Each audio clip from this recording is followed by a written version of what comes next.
Are unresolved conflicts and misunderstandings straining your relationships? Feeling frustrated when your apologies fall flat?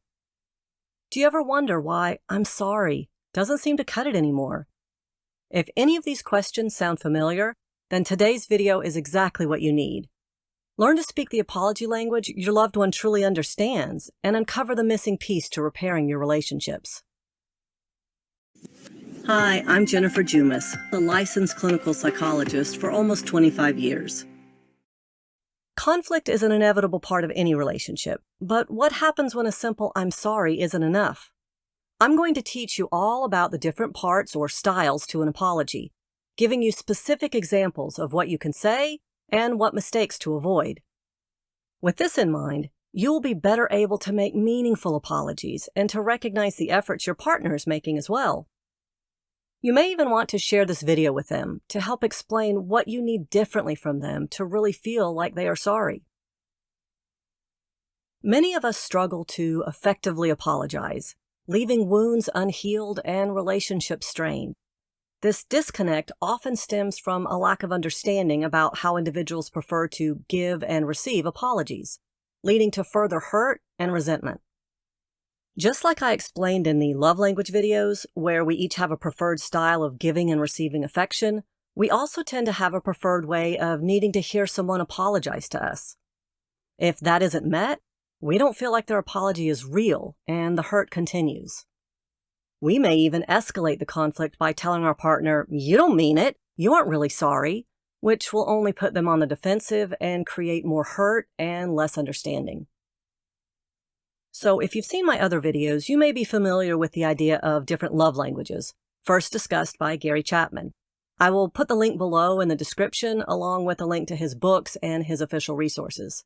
But he also wrote a book about 5 apology languages that I found extremely helpful in understanding why some apologies just fell flat with me and didn't make me feel any better. And it taught me to be aware of what my loved ones might need to hear from me to mend hurt feelings. So the first step is expressing regret. This is basically saying, "I'm sorry." Expressing regret focuses on what you did or failed to do and how it affected the other person. It can start with "I'm sorry," but it goes beyond those words to acknowledge the specific harm or inconvenience caused and conveys genuine sorrow for it. So be specific about what you did and how it likely impacted them. Some mistakes with this piece are saying, "I'm sorry you feel that way."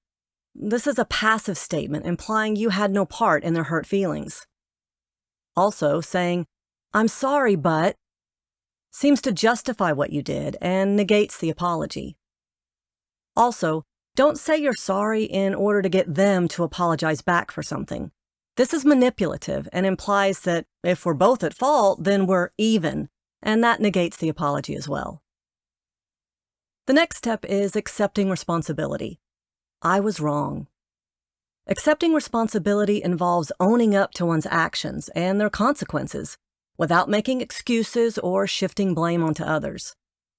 This can be really hard for some people, especially if they feel shame around admitting any mistake at all. This motivates them to blame others, the situation, or anything other than taking personal responsibility for what they did. But this part is vital if you want your apology to be sincere. Next is making restitution.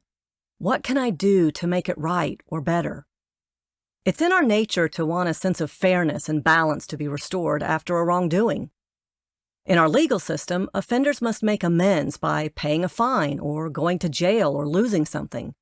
In our personal relationships, making amends is more about restoring the sense of safety and love.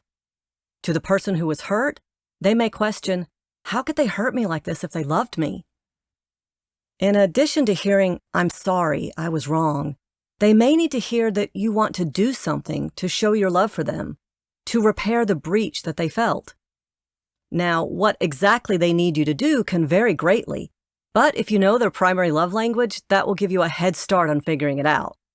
For example, someone with words of affirmation as their primary love language may crave hearing you tell them what you love and appreciate about them, while someone with acts of service may need you to do something that either corrects the problem or at least makes their day easier by lightening their load. And another person whose primary love language is receiving gifts would feel better if you gave them something meaningful, even the stereotypic example of giving flowers. With quality time, giving them your undivided attention by looking them in the eye, maybe even taking hold of their hand in yours while you offer a sincere apology, and take time to hear them out will go a long way. And finally, someone with physical touch as a primary love language may benefit from a bear hug, a shoulder massage, or snuggling close as you express your apology. Even still, restitution may require repayment or replacement of something lost or damaged, if you damaged their car or stained a shirt that you borrowed, etc. The next step is genuinely changing. I will really work hard to not do that again. This entails demonstrating a sincere commitment to change by taking proactive steps to prevent similar mistakes in the future. Again, without this step, you might smooth over the current hurt, but you have not repaired the relationship or given your loved one reason to trust you again. You may be sorry and regret hurting them, but without letting them know you are willing to change and have a plan in mind to do so, the apology falls flat at best. Sometimes people have a hard time saying, "I will change," because they're afraid that they have to be 100% perfect in that change. Or they might feel like, it's just who I am, and that they can't change. If this is you, really consider how this belief is holding you back and preventing healing and connection. The last step is requesting forgiveness. Will you please forgive me? It's humbly asking for the other person's forgiveness and giving them the space to grant it in their own time, without pressure or expectation. If this is your partner's preferred apology language, requesting forgiveness indicates that you want to see the relationship fully restored, that you recognize you did something wrong, and that you are willing to put the future of the relationship in their hands. This requires letting go of control and being patient, and even being vulnerable to potential rejection. Nevertheless, it may be exactly what is needed to heal the relationship. So remember that although no relationship is without tension or misunderstanding and hurt feelings, a sincere and complete apology, followed by changed behavior, can not only heal the hurt from that one incident, but actually can build a closer connection where you can trust that each other's apologies are authentic and meaningful. Practice working on the parts of the apology style that may not come naturally to you, but that your partner finds essential. And work to teach your partner what you need from them so that hurt and resentment don't continue to build and erode your relationship. If you'd like more tips on relationships and mental health and well-being, make sure to click that subscribe button and notification bell so that you don't miss out on my next videos.